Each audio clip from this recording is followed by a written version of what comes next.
here. I'll read just a few words of the bio introduction. The Most Reverend Prof. Kwabena Asamoah-Gyadu is a distinguished theologian and minister of the Methodist Church, Ghana. Prof is a leading expert in African Christianity, Pentecostalism, and charismatic movements with a strong and long teaching career at the Trinity Theological Seminary. He has authored numerous articles and books on African Christianity and Pentecostalism, solidifying his reputation as a preacher, as a pastor, and as a scholar. Prof has served as professor of African Christianity and Pentecostal studies in several international universities and seminaries. He is a fellow of the Ghana Academy of Arts and Sciences and the immediate past president of the Trinity Theological Seminary and currently the presiding bishop of the Methodist Church of Ghana. And so it's a privilege to have you here today. We've been talking about lived theology, the importance of lived theology. Why is lived theology important for the church in Ghana, for the church in West Africa, and beyond? And so with that, we'll leave you for to share with us, and then following, we'll have an opportunity to ask you some questions. So let's warmly welcome Prof. Okay, Prof. Thank you. Good morning. Advent greeting to you. It's a joy for me to be able to come, and happy to see very familiar faces. I met the name Krabel, is that how you pronounce it? Mm-hmm. Through his father, because I was looking for some materials on the African independent churches many years ago, and I saw a work by Krabel. Was it Matthew or James Krabel? And then later when I met him, I thought it was him, so I wondered how a small boy could write something like that.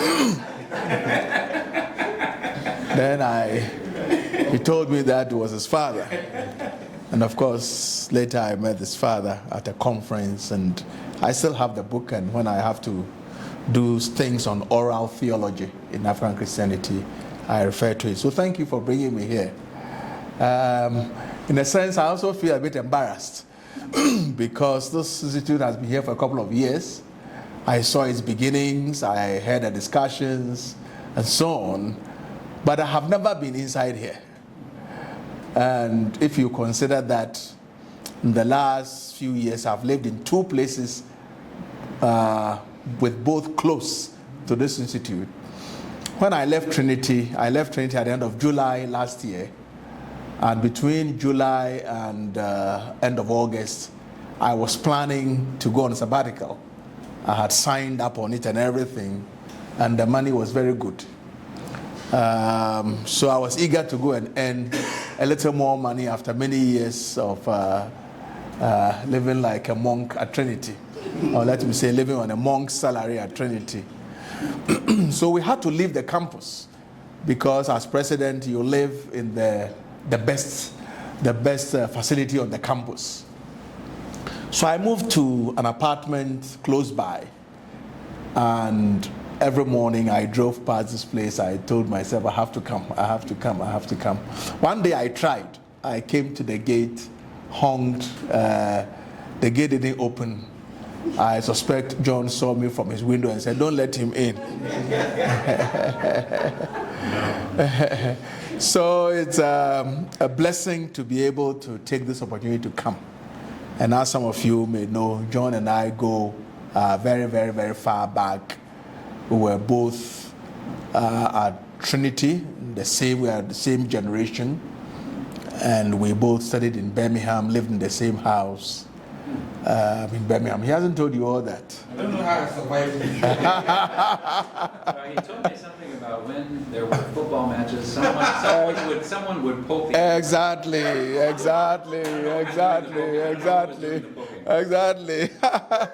So in order to know that, he lived on the ground floor and I lived directly above him in Birmingham.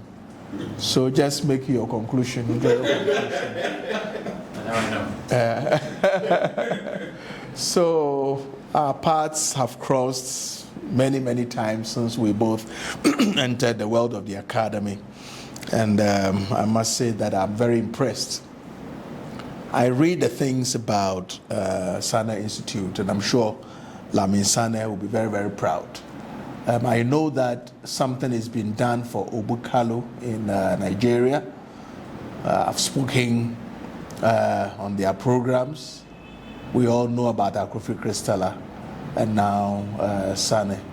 So we can only thank God for the legacy of these people and what they have done. The first time I met Sanneh, I recall saying, when we were much younger, when you heard of such names, you thought they lived on another planet. So when you meet them, you want to go and touch them to see if these are the people you have been reading and citing. Sometimes you even cite them wrongly, but you know, it's a joy to be here.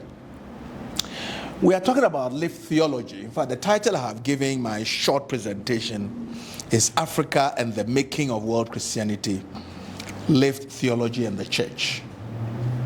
Africa and the Making of World Christianity, Lived Theology and the Church. I'm not going to go into the definitions of world Christianity and global Christianity the way Lamin Sanneh does. I'm just going to tell you stories.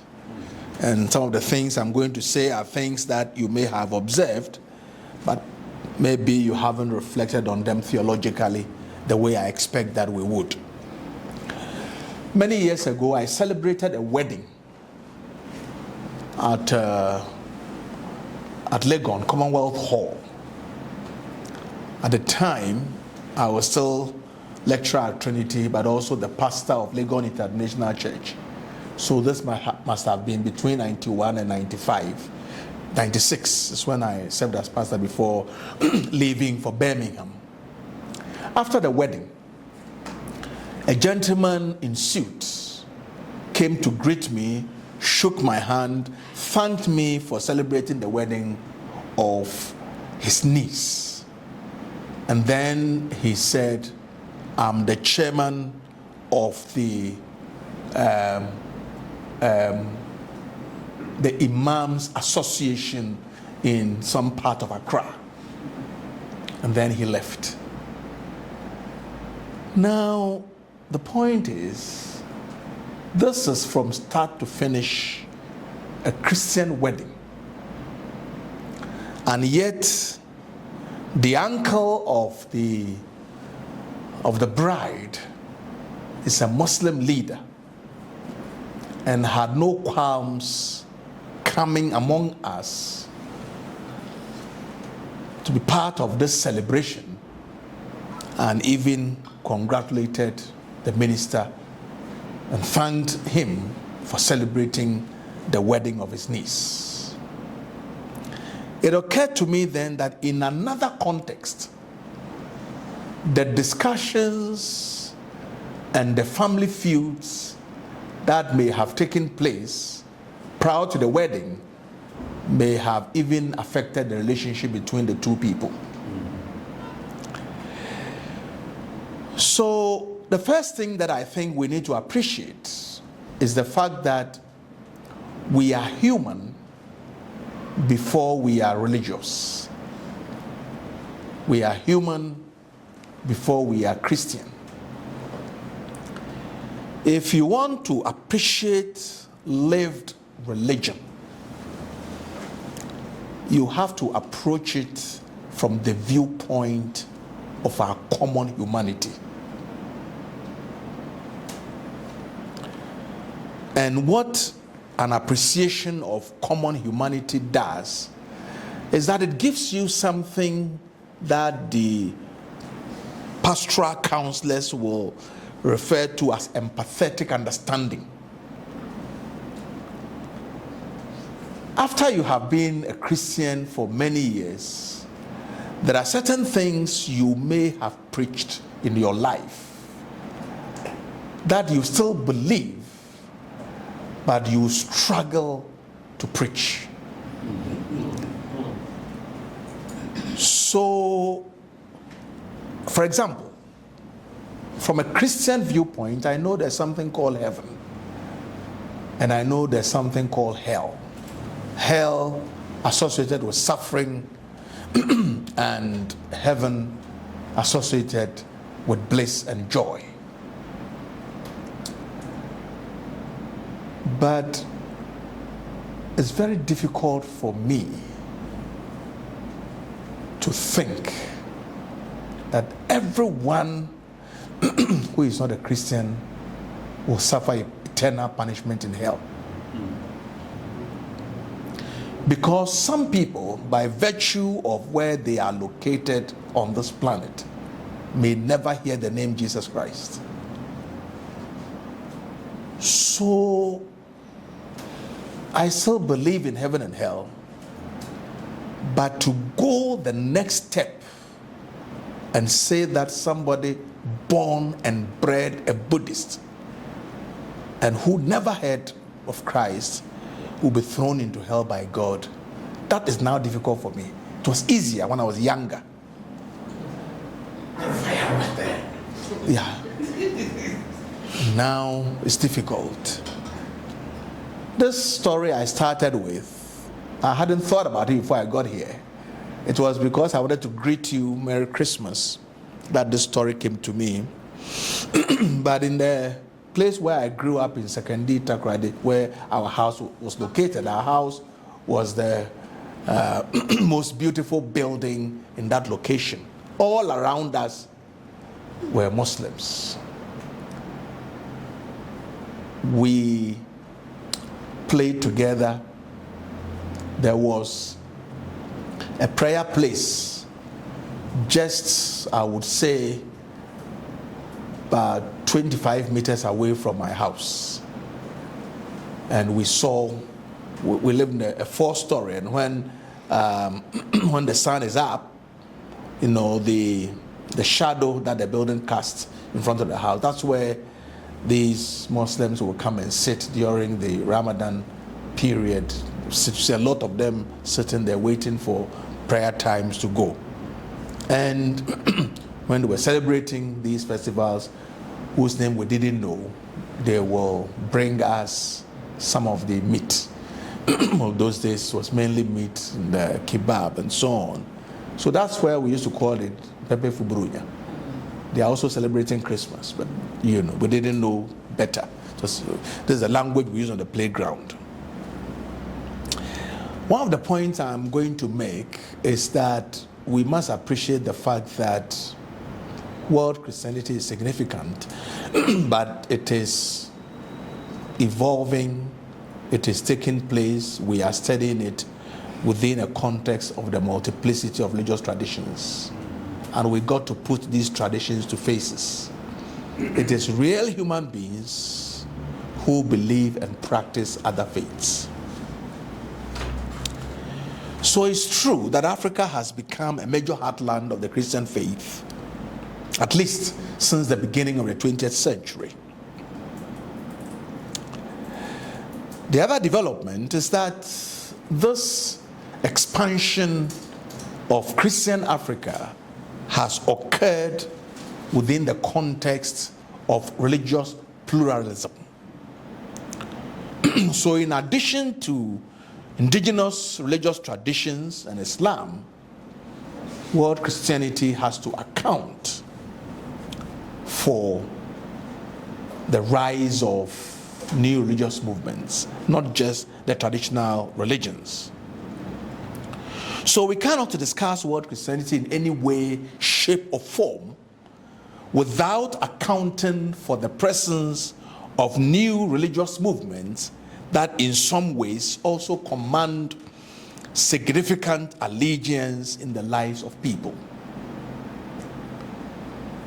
So we have Christian new movements, we have Buddhist new movements, we have Islamic new movements, we have Hindu new movements, and for my master's degree I studied 3 new religious movements. One of them from Hinduism, the Sri Sathya Sai Baba movement based in Osu. The second is from traditional religion, the Africania movement, and the third from Christianity, the charismatic ministries. And eventually decided to focus more on the charismatic ministries in higher study. So we don't talk about world Christianity as if we are the only players in the field. We are not. So what I do in this short lecture is to discuss the idea of lived theology and its significance for the church in Africa against the backdrop of the multiplicity of religious traditions. What the organizers of this course, Matthew and John, the disciples of Jesus, what they refer to as lived theology, I understand it to be spirituality. Lived theology or spirituality is the translation of religious belief and faith into practical everyday action. Lived theology or spirituality is the translation of religious belief and faith in practical everyday action. In other words, how do African Christians translate their faith such that it is visible and palpable in the ways in which we live our lives? Lived theology is therefore the translation of faith into reality.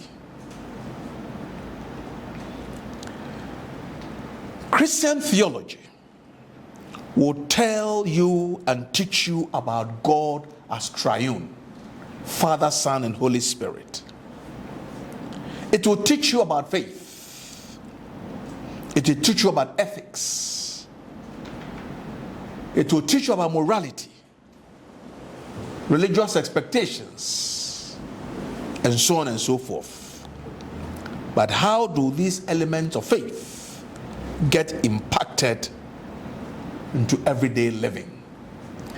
If you want to understand what lived theology means, look at what Jesus told the person who asked the question, "Who is my neighbor?" The conclusion to the matter is, after the story of the Good Samaritan, he had to answer a question: which of these three became a neighbor to the man? And the question was easy. It's the one who attended to him.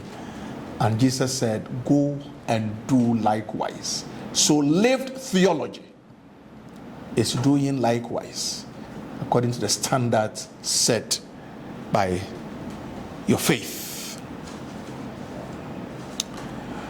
The unfortunate thing, and that's a challenge to me, to you, to all of us who call ourselves theologians, the unfortunate thing is that we have created a disconnect between theology as an academic enterprise and theology as spirituality.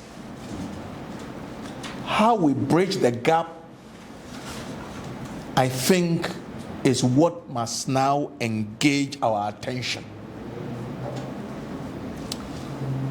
Let me give you an example. Take the average book on systematic theology.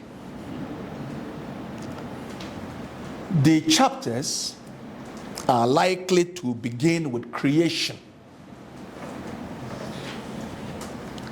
They will talk about God. A third chapter may talk about man or humanity and sin and its consequences.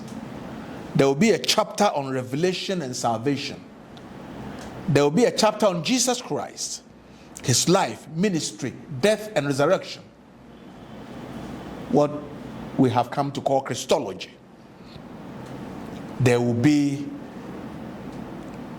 a chapter on the Holy Spirit, the Trinity, the church, eschatology. every systematic theology book that has been written has followed this outline. I was very excited when I saw a book by a leading Pentecostal scholar, Keith Warrington. And the title of the book, when I encountered it, I was very excited, is Pentecostal Theology. Listen. And I looked at the chapters of Keith Warrington's Pentecostal Theology. And here are the titles of the chapters. In Pursuit of Pentecostalism, chapter 2, The Quest for Pentecostal Theology. Then it says, chapter 3, God. Chapter 4, the church. Chapter 5, the Bible. Chapter 6, spirituality and ethics. 7, mission. 8, healing, exorcism and suffering. 9, eschatology. And then I asked myself, what's new? This systematic theology baptized in the Spirit. So even Pentecostal theologians have not been able to break away from this paradigm of how theology needs to be articulated and disseminated. Christian theology, therefore, has been understood in the monolithic sense as constituting biblical studies, systematic theology, and when we don't know where to fit in the others, we say practical theology.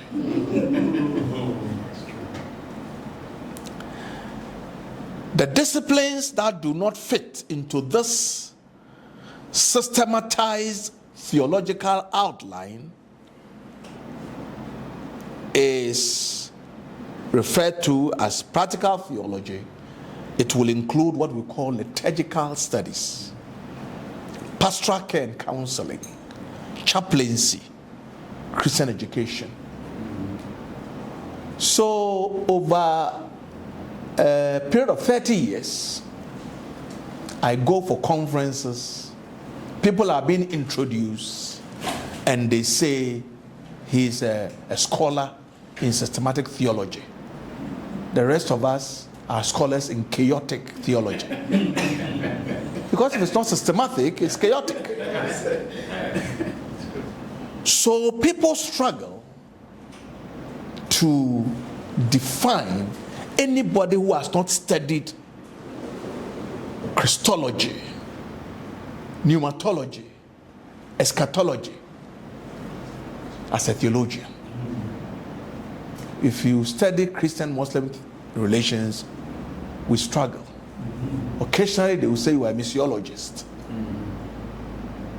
and things like that. I struggle with it.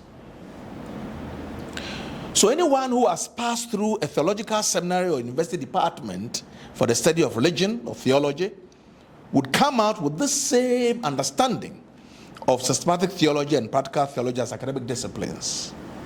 The question is, how does this academic knowledge translate into the realities of everyday life in the church? Many years ago, when we were in the UK studying, I had to call a former moderator of the Brazilian church. His name was Anthony A. Beku. Because something had come to my attention that before he became moderator, I think he was chairman of the Achim Chebi Presbytery. And his name had been mentioned as having been a champion.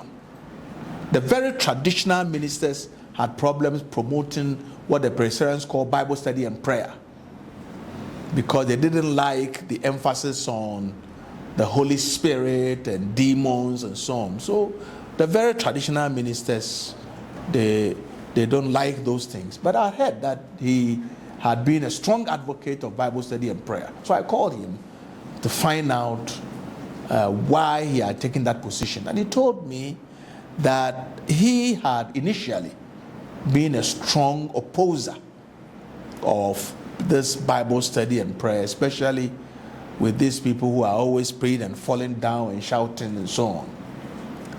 But one day he was in his office preparing his sermon for the Sunday. And in those days, the Basel Mission, the minister's house, and the church are all in the same area.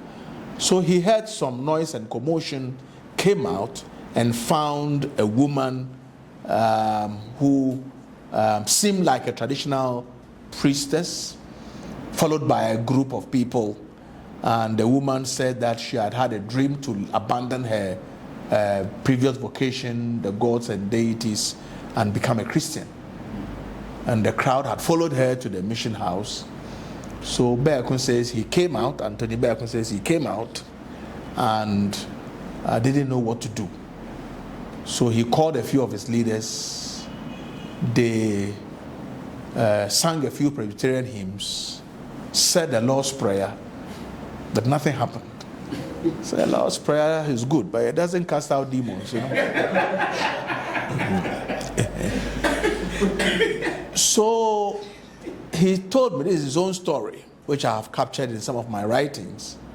He said that then I remembered that these young people have been disturbing me. They come to the church and they pray and they say they are cast out demons. So he says he called them.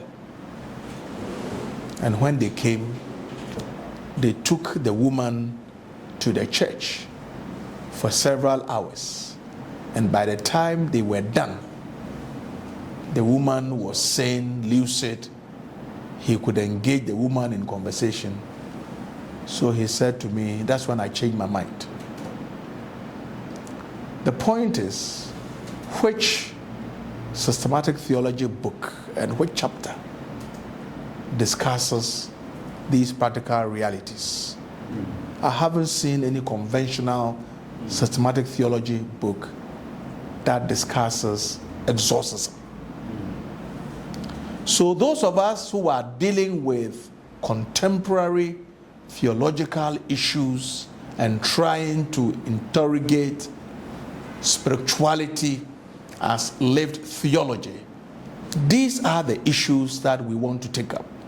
And I'm happy that my colleague, Apostle Professor Opoku Onyina, who was trained by Keith Warrington, at least at the master's level, wrote his thesis on Pentecostal exorcism, witchcraft and demonology in Ghana. You can never discuss systematic theology and make sense in an African context without this. I don't mean the book, but I mean the topic.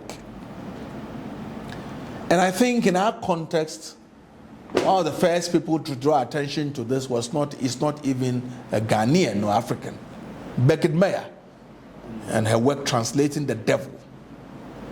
She says she came to Ghana as an anthropologist to do something else, and went to Ho and not to Peki. And just engaging with people, it struck her that evil and the devil came up in every conversation. And then she said to herself, there must be something here. So she changed her original topic and decided to investigate how the people of Everland have translated the Christian devil in their own life. That's lived theology, translating theory into practice. So the bane of theological studies in Africa is the uncritical adoption of a curriculum that was developed with a European church in mind, and which we have been slow to amend to suit the circumstances of the spiritual realities of the African context. In my kind of work, I get my data from newspapers. I get my data from observing people live out their faith. So I go to Dominion Hour to go and listen to the topics that are prayed on. One of my senior colleagues at Trinity, who fits the definition of a systematic theologian, refers to me as a theological journalist, because he doesn't see what I do as proper theology. So African theology, for example, is a relatively new discipline. When I was a student at Trinity Theological Seminary between 83 and 86, we didn't have any course called African theology. It was Christian doctrine, church history, liturgics, ethics, Old Testament, New Testament, and so on. We didn't have anything called African theology. It came later. So, and I studied at Trinity in the early 80s, 83 to 86. And I think John came to the seminary the year I was leaving. African theology was introduced much later. So after almost a century of theological education in Africa, as a ministry in the church in Africa. In other words, these are the ways in which Africa must reshape world Christianity. And just go to any of the immigrant churches in Europe and North America and listen very carefully to the way they pray. Prayers are always about 2 or 3 things: nkrata, papers, ejuma, work, and 3, ebusia, family. Because people have left their families back home and they are praying for breakthroughs to get documentation to come. So if you are ministering to these context, in this context, and you don't touch on these things, you are not communicating. Look, I was sitting in a church in Amsterdam, and the person giving the notices got to a point and said, as for this one, I will speak our local language. So it changed from English to Twi. And what he said was that obi nkrata abedaho ayede ye adwuma obi a wo hia nkrata no yapon abehume. This, he was saying, a member of the church has document. You know, you use other people's document to work. It's fraud. But it was being announced in church. Because man must eat. So one of the members has documents. So anybody who is looking for work, come and take the documents. Of course, you pay the original owner of the documents. There was one sad case in Amsterdam, the same Amsterdam, because I used to go there a lot. And it was against the law for you to accommodate an illegal alien. And the one Ghanaian lady took on an illegal Ghanaian, and unfortunately the young man died in his sleep. I arrived in Amsterdam the morning this thing happened. So I was taken to the scene. And what this lady was a landlord, you know, she had rented 2 rooms and given one to this lady so she can pay the rent. What she did was, when the thing happened, she didn't tell anybody. She collected all the gentleman's belongings and took them to another location before she called the police, because she didn't want the police to know that the young man lived in the house. It was almost a perfect attempt to cover up the evidence. She didn't kill the young man, he just died in his sleep. Unfortunately for her, the young man had a tight card under his pillow. So when the police lifted the body after the investigation, they lifted the pillow and here was a tight card. So there was evidence that he's been paying tithe to the church. So you can't say he just came to visit. It was a big case. Fortunately, the police were reasonable. And once the church stepped in, the minister, Isaac Amoah, whom you will know, stepped in and said the church will bear the responsibility what in terms of cost and everything. So the matter didn't proceed to court and so on, you know. So people are living under these circumstances. When we are ministering to them, there are certain things you can't touch on. You know, how we deal with it, I don't know. I don't have an answer. Because if you go and talk about marriage, for example, people are there, they are married, but it's not proper marriage. It's marriage to have documentation that I divorce you. I have a friend who is a pastor, a Methodist minister who lives in the US. All the members of his family are there with him. How did they get there? He got siblings to marry each other. Then when you come there, you divorce. Because if the system is not straightforward, they also have to devise means.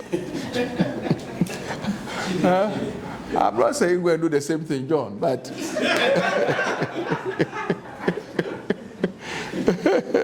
I wish I knew these tricks. So it is through religion that Africans invoke the power of beneficence to deal with malignant forces of society.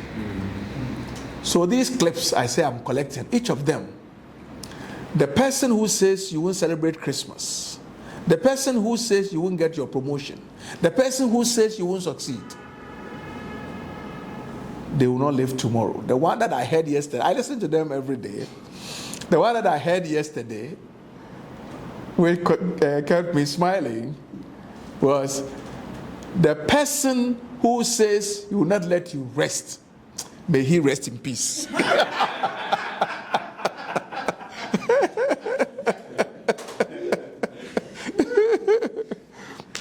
You know? And these are the things to which the ordinary African Christian responds. They connect with him or her a certain way because we live in a society in which, as the philosopher Kwabena Asamoah-Gyadu, I've forgotten his other name, who say we live in an intentional world. So if you live in an intentional world, things don't happen by chance. So if I'm going through these difficulties, it is because somebody in my family, somebody in my workplace, so on, doesn't like me. The other issue that I think we must take seriously in lived religion is the place of the Bible itself. Sanneh and others have spoken about translation, but we need to pay attention to the Bible itself as possessing talismanic value, with the scriptures on telephones and iPads now. I don't know how we are going to handle that, but the Bible as text has talismanic value around, and those that are coming are not paying attention to these things. As presiding bishop, I went to Nima. We have a church right in the heart of Nima, and I thought, rather than my vehicle taking me right to the door of the church, normally you get there, they present a bouquet of flowers to you, you take pictures and so on. But that day I decided that they should put me maybe about 100 meters away, so I can walk through the Nima, the slum, to the church. And I was amazed by the numbers of just sometimes beggars. I have pictures of this, wanting to shake my hand, and then my media team put everything on the internet, and I was surprised by the very positive responses that came in terms of having to engage with the community and ordinary people in my pastoral rounds. It wasn't about whether they are Muslims or Christians. It was about touching people, and that's why I said we are Christian, we are human before we are religious. Let me conclude with a quote from Kofi Asare-Opoku. Kofi Asare-Opoku. The fate of our religious traditions cannot be allowed to be determined solely by Western attitudes and interests. These traditions are of inestimable and sacred value, not only to indigenous peoples, but also to the whole world. And it is the inescapable responsibility of indigenous peoples themselves to derive meaning and significance from their own inherited traditions and take charge of their own destinies by reconstructing value systems for their societies. These values, of course, will not be reconstructed in isolation from the changes that have taken place in indigenous societies as a result of their interaction with others, but their direction must of necessity be determined by traditional values, spiritual, religious, and cultural. End of quote. So, my dear friends, if lived theology is translated to spirituality, then it must begin from three places and account for them in religion and faith. What are these three places? Lived theology must begin from experience, not from text. What are the people experiencing? How are they living their lives? When you go to the diaspora, how are the African immigrants living? Lived theology must begin with experience. Lived theology must take account of people's encounters. What have they encountered? How have they encountered God? How have they encountered salvation? How have they encountered abundant life? How have they encountered evil? And three, lived theology must take account of people's expectations. So experience, all is experience, encounter, expectation. People come to faith with expectations. And I think there is some kind of a systems failure. Look, I have somebody close to me who is struggling with an autistic child. Child has autism.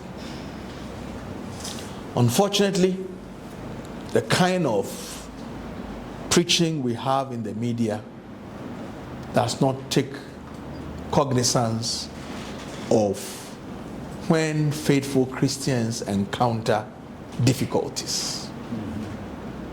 And this is huge, because the person wants to understand why I have been told to do A, B, C, D.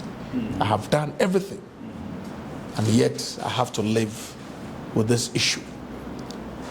It's a systems failure. I mean, I can go on and on. I told you I used to be pastor of LIC. There was a faithful member of the church, an elderly woman, who suddenly stopped coming to church. I was standing there preaching one day when it struck me. I haven't seen this woman sit in this place for a very long time. So after church, I went to see her. And she told me, Pastor, I will tell you, frankly, it's not likely I'll come back. And I said, why? He says, I don't have a child. I'm tired of people coming to church and today my child has done this, my child has done that, my child has done that. I don't have. And what even gets to me is at the end of the year, every 31st December, I come to church, and when people shake your hand, say, but next year by this time, next year by this time, next year by this time, I'm heading towards menopause. So I want people to understand that I probably may not have a child. But they don't want to understand. So I'm getting depressed. I won't come. And she stopped. So things are not as simple as sometimes we make them look. Contemporary theologies, church, so on, are taking account of those who are rising, but it's not taking account of those in the valley of the shadow of death. And I think that's a part of the lived theology, the reality of the non-Western world that we should let the Western world understand. My friends, thank you very much for your attention. Thank you. Coming from Cape Coast. Yeah. After communion, we tell them that those of you who are maybe from the mainland churches and other churches who are ready for communion can come. Now, this is in direct opposite to what the bishop said. Yeah. Now, the challenge I have is that when we make such an announcement, you realize that many of these churches who may not appreciate the efficacy of the sacrament as far as the communion is concerned, where we have a different sort of theology or understanding in terms of our communion, sometimes they come. And sometimes you see a very young girl who may be, say, 10, 12, or 13. They come for communion, and sometimes I ask them, what church do you attend? Right in the presence of me giving the communion. And they tell me chapel A and B and C. And I felt that they spoke to me and said, these, we should not be giving it to them. Because one, our theology is different from theirs in terms of understanding of what the sacrament really means. So I invite them, come. If I don't even mention any church, but apart from mainline churches and other churches. But that's the challenge we are facing. How do we go about it? Well, go and ask your bishop. I'm a Methodist. You are an Anglican. The Seventh-day Adventist man is laughing.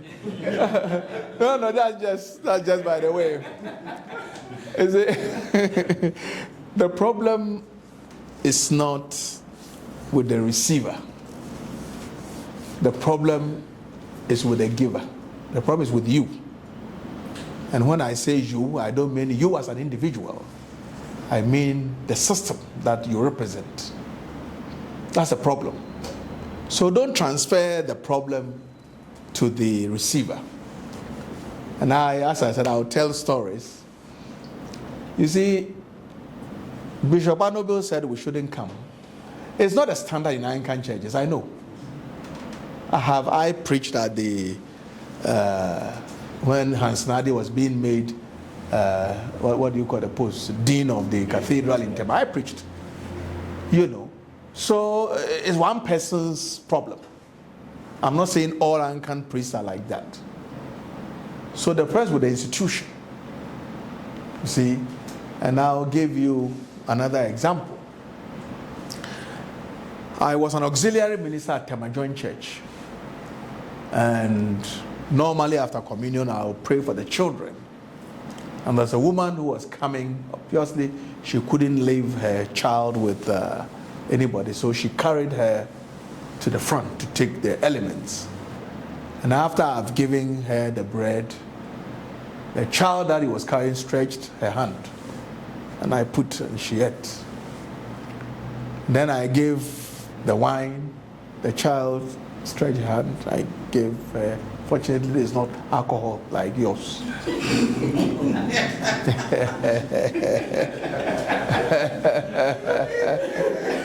So don't take that out.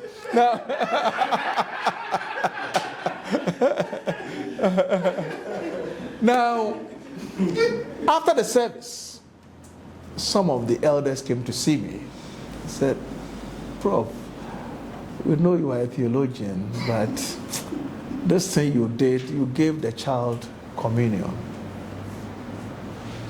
And then I asked them, put me aside and put Jesus in my place. What do you think Jesus would have done if he were serving communion and the child takes? What do you think Jesus would do? They couldn't answer. So the problem is with you and me. Because we think that the efficacy of communion is determined by our tradition. It's not. It's the same with prayer. we have been made to think that God is a God of grammar. I was sitting in a meeting somewhere, and I've said this at Trinity in class. Somebody prayed, and after the prayer, the minister said by me, "So what a powerful prayer!" I said, "According to who?" Powerful prayer according to who? You see, because in your mind, God listens to vocabulary. Have you thought of the deaf and dumb? So the issue is not with those receiving. The issue is with you, the institution that you represent. Because our theology is different from ours. The efficacy of communion is not in traditional church belief. It's in what it represents. So there's nothing you can do about it. You see, but I'm challenging you to think, look, I have told my Methodist ministers, there's a word I don't use. They can use it if they want, but I don't. The word communicant. Where did it come from? Where did it come from? Huh? So I go for a wedding, as the Methodists and Presbyterians do, and maybe Anglicans too. As for Catholics, they are clear. If you are not part of us, we won't give you. I think I like that. But this Presbyterian Methodist flip-flopping. So I go and give communion. The minister stands there and says, "We will give the couple and give 10 family members from each side who are communicant." In which church? In which church? In the Methodist church and the Presbyterian church, you can't come for communion if you are married to more than one wife. In Mozambique Christo Church, multiple marriages are normal. So if somebody is sitting in that church and you say if you are communicant in your church and the person is communicant in MDCC, can they come? You see? And that's the problem that as a church leader, theologian, and so on, I have with our church leaders. We do things without reflecting on them. Nobody has sat down to interrogate and reflect theologically on what we are doing and give new direction.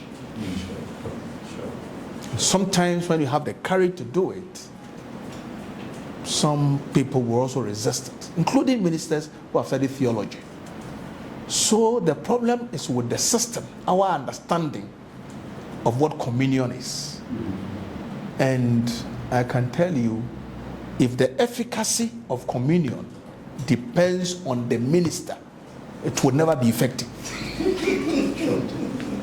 It will never be effective.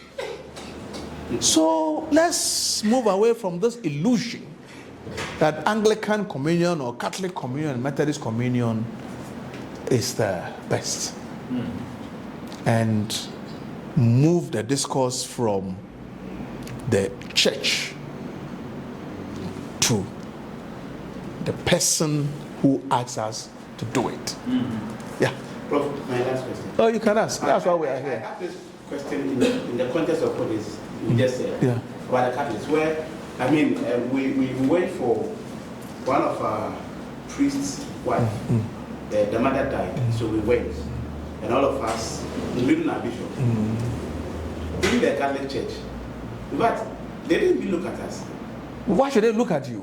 So during the community, so it got to tell you, one of our guys got even angry and went to them. I think for nothing at all, they could have given our bishop, but they made it categorically. The problem is not with the person who didn't give. The problem is with the person who went to ask. Yes. He shouldn't have gone to ask. He was angry because at the end of the day, we are all Christians.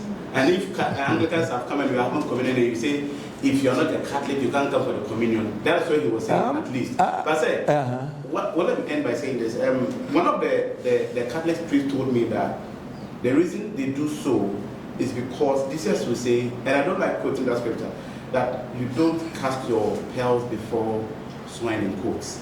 That is what he said. So according to them, because we, the Protestants, our theological understanding as far as the communion is concerned is quite different from them. They see us to be that kind of thing. That is why they don't give. What level of studies are you doing? What level? Masters? Masters. Masters, okay.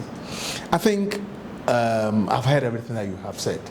You see, the reason why the Catholics do what they do is not simply about maybe what one Catholic priest thinks and so on. You know, is Catholic ecclesiology and the fact that if you are not Catholic, you are not considered, for lack of a better expression, that means a genuine Christian. It's the same way we also look down upon independent churches. And Catholics. Yeah. And even Catholics. You know, so it's not one person's problem. We went for a wedding at Christ the King when I was at my joint church. A member's daughter was getting married. I went in Mufti because I know that I'm not recognized there. And my colleague, your senior colleague Yao Danso, he and I were serving at my joint church, and he went in fully gown and so on. And as you said, they didn't even look at him. I was very embarrassed. And following day, Sunday in church, he was preaching. And he tried to cast some insinuation at me that Professor knew what was happening in the Catholic Church. He didn't tell me. He didn't tell me. And I went and I embarrassed myself. And then I had to pronounce the blessing that day. And I also said, what happened yesterday tells the difference between a theologian and an ordinary pastor. Huh? Because the issue is not what they say, it's that is what they believe. And it's a matter of take it or leave it. Even Anglicans don't put all Christians on the same level. You see? So it's not one church's problem. It's a Methodist problem, it's a Presbyterian problem, it's an Anglican problem, it's a... I've just come from, Faith and Order. World Council of Churches, Faith and Order, commission meeting in Egypt. Faith and Order, World Council of Churches. We couldn't even have ordinary church service together. Sunday, they made an announcement. Methodists and Pentecostals and Presbyterians should meet in lecture or one. Greek Orthodox, lecture hall 2. This is Faith and Order. World Council of Churches. So it's not one person's problem. You know, we have so denominationalized faith. In a sense, I think even the Pentecostals are doing better. They are doing much, much better. And I find their approach more biblical than what we are doing. Because I have been speaking in Pentecostal churches, I have been giving communion. Sometimes when you are coming, my friend Perez Ajanasa will tell you, Prof, come the way you want to come. If you want to come in your gowns, come. If you want to come in suit, come. You see? But in some contexts, Anglican will expect the way I'm dressed if I come to minister as improper dress. So it's not one person's problem. It's the problem of our ecclesiology, sign of church. And if you want me to be candid and brutal, what we are doing is too Pharisaic. The Pharisee never know does so do. That's the issue. Yeah. I want to thank my brother for this wonderful exposition, and I think it's a very hard moment to hear this is coming from you.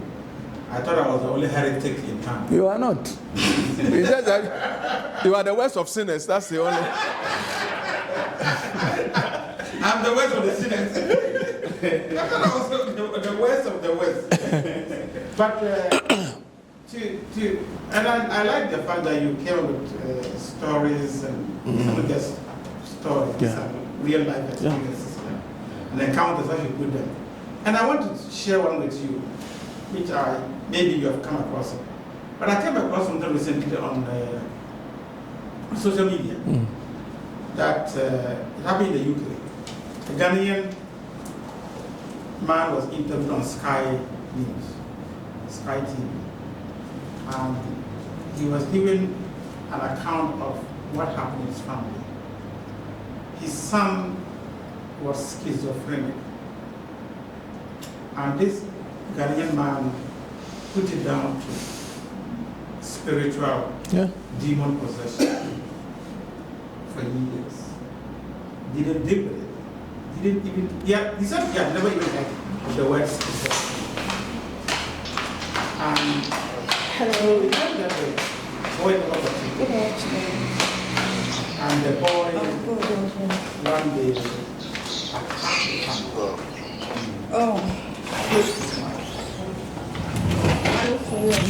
attacked the sister, badly mutilated her, and almost killed the family.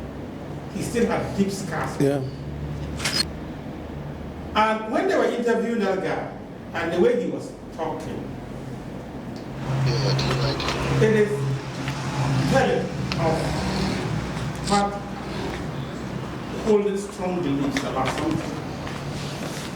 When it is, that can be damaging to other people. So I guess my question is, and you ended by saying that real theology must engage with expectations, experience, and encounters.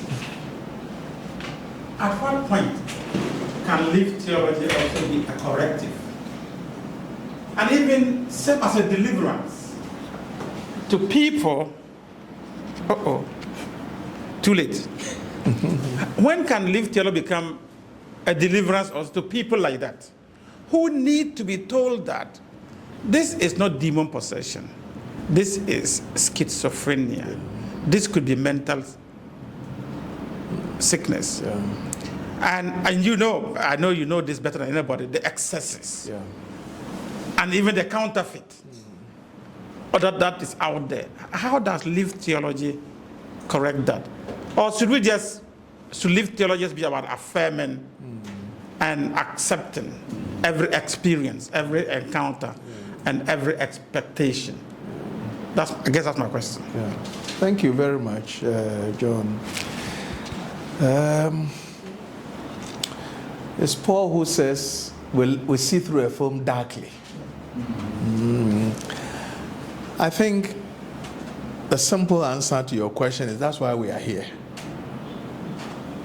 You and I have a responsibility to let the church know that we have to rethink the way we have done things in the past.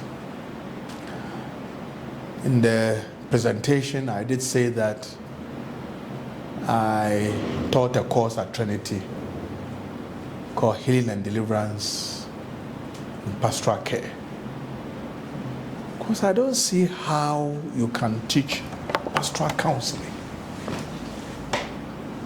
without, in our context, without dealing with mental health. Not as a spiritual issue, but as a clinical psychological issue. See, so that's where I think we must start.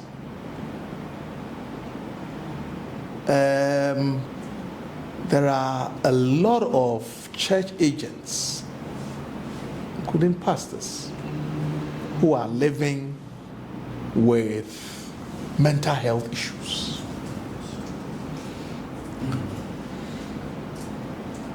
But 2 years ago, a gentleman, a Methodist minister, was brought to me at Trinity. And a committee had been set up for me, with me as chair, to discipline him because he had made some doctrinal proclamations in the church. And So I should chair a committee. I don't know what came over me, but I said to the presiding bishop at the time, I want to meet the gentleman first. He was working in Takwa, traveled all the way to Trinity to meet me. After just about 15 minutes or 20 minutes of talking, I called the presiding bishop and I said, it's not a doctrinal matter. This is not doctrine. This is mental health. If I hadn't stepped in, he would either be suspended or dismissed. And the problem will be there. I'm even suggesting to my pastors that at pastoral meetings, we have something we call FK, Fellowship of the Kingdom, that brings all ministers together. The topics they discuss should be these practical issues that affect everyday life, including their families. You see?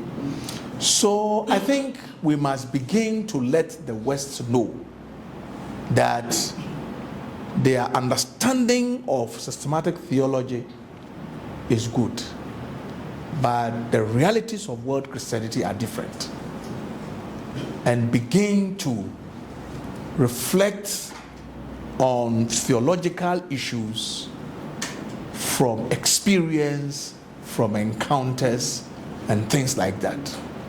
Otherwise, we'll continue to do reflections from the top.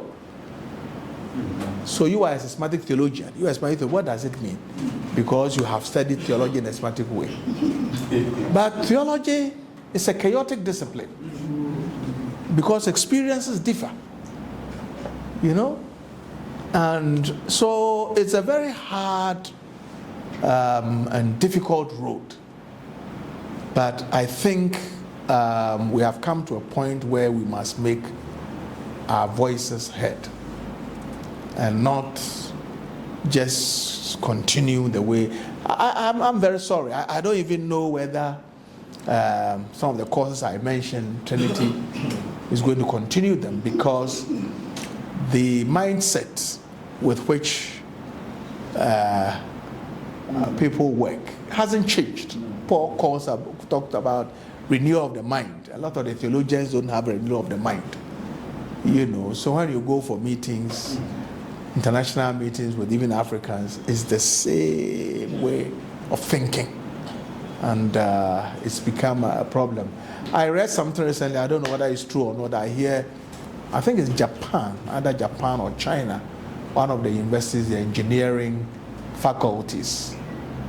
If you if I go there to study for a PhD, they don't look at a thesis anymore. For the 4 or 5 years you are there, you have to come up with an invention. So if for electrical engineering, it has to be something tangible that you have produced, not a thesis. It was in the news a couple of days ago. And I think when we do everything book, that is what we need to. We need to be critical of ourselves and the way we are headed. Yes. So how many people have questions? Because I'm looking at the time here. Okay, we have 3. Let's ask the questions and then all 3. Yeah. It has moved away from things like that. Now, mind you, some of the common places that we have are the markets, and we don't have places like a Muslim market or a Christian market. A few weeks ago, Sanneh put up one of the occasional scripture things that we meet on, and I asked the question that, could it be that the scriptures are the problems that we have? That is, on Muslims and Christians, these are the 2 main denominations. To say that we have a text, we are living or moving away from our lived experiences and dwelling so much on text. And it's as if to say that if Muhammad was here today, would he have prescribed the same thing that my local imam is prescribing to me? It's as if we are moving away, and the experiences we are dwelling so much on it that we are not dealing with real life issues. Yes. I like that we used to share food. My mother would tell you, oh, Christmas, the Piccadilly biscuit, the ABCDs, the 1, 2, 3, these were very trivial things, but they meant a lot. But now the world has become more of this would happen, this wouldn't happen, this would happen, this wouldn't happen. In your capacity, because I wouldn't say that you are not a small boy here, you are one of the most listened to people. And as you move away from here, I'll be very happy, because in recent times there's so many confusion with regards to living together or more of our butcher shops are all Muslims. It's never been contested. It's not even heard. So our lived experience could influence some of these things positively. To say that we're dwelling so much on text, there are things that happened in the Middle East in Muhammad's time that cannot really apply now. You see, but I'm too small to voice this out, you know, and you know some of these things. So for me, it's not for you to answer me now, but it's just that you should keep us, for those of us in food studies, keep us in mind that, yes, let's just unite with food that we are eating. Like he just gave her water. Did you pray over it? It's water. He drank it. It came from Abira to him. You see, so things like that. But now it's beginning to look like the world is becoming monstrous because of text. And it's scary, Prof. And for me, it's not that you answer, but this year, I'll pursue you for my Christmas. All right, thank you. Well, I just want to say that's such a great way to... I told you I grew up in a Muslim community, all the people around us. They told me, came to see me, that somebody wanted to see me. His name was Muhammad Abdullahi. Literally, that's the name. And I came out of my home to see somebody I didn't know as Muhammad Abdullahi. I knew him as Kwabena. What Kwabena meant when we were children, I don't know, but we used to call him Kwabena. And we played soccer together, did a lot together, ate together. And a lot of the Muslim children were not in school. They go to Makalanta, and I've sat in Makalanta because it was right behind my wall. And that's where Kwabena used to go, to Makalanta. And in the evening, we all played together. And occasionally, Kwabena would come and sit with us in the evening, in the night, to study. To cut a long story short, this Muslim gentleman in our generation came to study political science at Lagos. So when he heard that I was at Trinity, he came. And I asked him where he worked. And he was teaching government at Presec. Just here. Presec. He's a Muslim. We grew up together. I don't recall that for once our different religious traditions became a problem. If it happened, I don't remember. We saw ourselves as children growing up in a neighborhood. They went to the mosque on Fridays. We went to church on Sundays. But it was never us and them. Religious issues never came up in our... So the only time I remember a religious issue came up is one of the boys coming to ask me why I don't have a beard. And I said, oh, what do I need a beard for? He said, you need it. Because in the last day, that is the Jibril, the angel, he will carry you to paradise by your beard. So I don't know whether that is Islamic teaching. He was a Muslim guy, you know.